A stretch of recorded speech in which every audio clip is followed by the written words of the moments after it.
नमस्कार दोस्तों। देखिए दोस्तों, ब्राजील ने भारत का तेजस अप्रोक्सीमेटली खरीद लिया है। देखिए बहुत सारे देश तेजस में इंटरेस्टेड आ रहे थे, लेकिन बाद में वो पीछे हट जा रहे थे। लेकिन इस बार का सिनेरियो कुछ अलग है और ब्राजील ने अप्रोक्सीमेटली ये डील कंप्लीट कर चुका है। बात करेंगे, लेकिन उसमें ऐसा सिनेरियो है कि डील टू डील हुआ है। एक एयरक्राफ्ट का लेन-देन हो टाइप में हो रहा है। तो बात करेंगे इस वीडियो में क्या सिनेरियो है।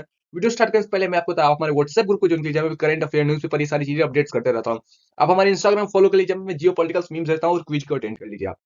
देखिए, ब्राजील ने एक ऑफर दिया है, बार्टर ऑफर। बेसिकली बार्टर का मतलब होता है डील करना किसी चीज को, थिंग्स एक्सचेंज। जैसे समझिए, एक हाथ से आप कुछ दे रहे हैं तो एक हाथ से उसके बदले में कुछ ले भी रहे हैं, ठीक है। ऐसा समझिए, हुआ यह है कि ब्राजील ने बोला है कि आप हमारे एम्बेरर 390 मिलिट्री ट्रांसपोर्ट एयरक्राफ्ट, बेसिकली ये है एम्बेरर 390 मिलिट्री एयरक्राफ्ट। बोला है कि आप हमसे ये ले लीजिए, आप हमसे ये खरीद लीजिए और फिर हम लोग तेजस MK1 खरीदेंगे। जो कि एक तरीके से बोले तो भारत के लिए विन विन सिचुएशन है, क्योंकि देखिए भारत को एक पहला एक्सपोर्टर मिलेगा ब्राजील, और ब्राजील को रियली नीडेड है।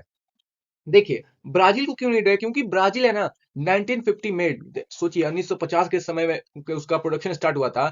उसका नाम है F5, USA F5 fighter jet, basically इसका नाम है। और ब्राजील उस समय 1974 में ये खरीदा था, तो 1974 से अपडेट, इट मींस दैट करने का मतलब है कि 1974 से अभी तक ये यूज कर रहा है और उसको अपने एयरक्राफ्ट फ्लीट को मॉडर्नाइजेशन की जरूरत है। तो ये उसको एक ऑप्शन दिखा तेजस हमारे पास, तो ये बढ़िया है। और ब्राजील भी यही चाहता है कि हमारा जो F5 है फ्लीट, उसको हम तेजस जेट से रिप्लेस करें। उसका टारगेट ये है कि 2030 तक F5 के सारे फ्लीट को हम तेजस से रिप्लेस कर देंगे।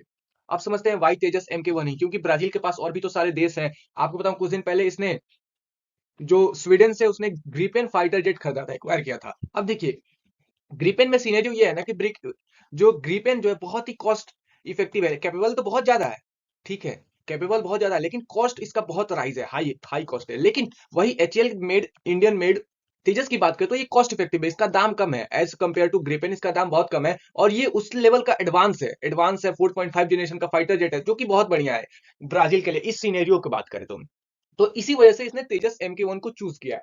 अब देखिए, अब हम लोगों को बोला जा रहा है, इंडियन एयरफोर्स का न्यूज आ रही है, बहुत दिन पहले से आ रही है कि AN-32 और IL-76 एयरक्राफ्ट इंडियन आर्मी और सॉरी इंडियन डिफेंस फोर्सेस वो सारे अपग्रेड करने वाली हैं। मतलब जो हम लोग ये यूज करते थे AN-32, IL-76, ये मैक्सिमम बात करें तो ये यूके बेस्ड और रसिया बेस्ड कंपनी मेड द्वारा है और बहुत पुरानी हो चुकी है। तो हम लोगों को इसको भी अपग्रेड करना है। तो इसके लिए C-390 मिलीनियम एयरक्राफ्ट, जो कि बहुत बढ़िया कंटेंडर के रूप में दिख रहा है, और ये अभी लेटेस्ट है और बहुत सारे कंट्रीज इसको यूज भी कर रहे हैं। तो इस वजह से चांसेस बढ़ जाते हैं कि इंडिया ये मिलिट्री एयरक्राफ्ट एक्वायर कर ले और बदले में तेजस कर देगा। लेकिन ये बात है कि अभी तक इंडियन एयरफोर्स के जो चीफ हैं, उन्होंने बोला कि हमने अभी तक शॉर्टलिस्ट नहीं किया है। तो मे भी पॉसिबल है कि आने वाले कुछ दिन शॉर्टलिस्ट हो जाएगा। तो उसके बाद ब्राजील का कहना है कि अगर आप हमसे ये डील्स हो जाता है, आप हमारा 390 मिलिट्री एयरक्राफ्ट ले लेते हैं और हम आपका तेजस MK1 ले लेते हैं, तो उसके बाद पॉसिबिलिटीज ये है कि MK2 वेरिएंट भी ब्राजील खरीद लेगा। तो एक समझिए कि लॉन्ग टर्म का भारत को एक एक्सपोर्टर मिल जाएगा और भारत का एक समझिए एविएशन मार्केट में उसका डिमांड बढ़ेंगे। देखिए बेसिकली जब तक आपका जो प्रोडक्ट को कोई यूज नहीं करता है, टेस्ट नहीं करता है, तब तक यहाँ पे इस सिनेरियो की बात करें तो डिफेंस एविएशन में आपका एक्सपोर्ट नहीं बढ़ता है। जब तक कोई आपका देश खरीदेगा नहीं, यूज नहीं करेगा विदाउट टेस्टिंग, तो फिर आपका एक्सपोर्ट कैसे बढ़ेगा। और पूरा डिफेंस एविएशन की बात कर रहा हूं मैं, चाहे आप लॉकेट मार्टिन की बात कीजिए, नॉर्थमैन ग्रुपन की बात करिए, या फिर HAL की बात करिए, DRDO की बात करिए, कोई भी कंपनी की बात कर लीजिए। जब तक ये सिनेरियो वही है कि कोई अदर कंट्रीज को बेचेंगे, वो टेस्टेस करेंगे, उसके बाद अदर कंट्रीज लाइन में कतार में लगती है कि हाँ ये कंट्री ने यूज किया, ये अच्छा है, तो हम और खरीदेंगे। तो ये समझिए कि लॉन्ग टर्म का डिफेंस एक्सपोर्टर मिल जाएगा इंडिया को, जो कि बहुत बढ़िया है।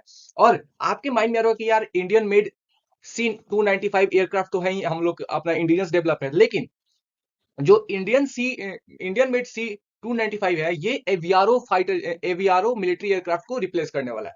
तो ये अलग प्रोग्राम है, और ये जो प्रोग्राम है ये अलग प्रोग्राम है, ये टोटली डिफरेंट है।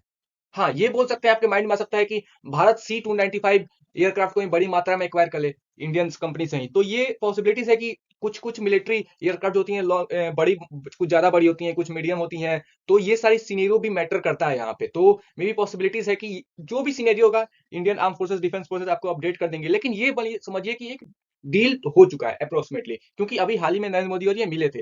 मे भी पॉसिबिलिटीज है कि आने वाले 2-3 महीने में ये डील फाइनलाइज हो जाए। आप देखिए, आपको ये समझ में आया तो आप हमारे व्हाट्सएप ग्रुप को ज्वाइन कर लीजिए, इंस्टाग्राम फॉलो करिए। समझ में आया तो शेयर करें, सब्सक्राइब करें। जय हिंद।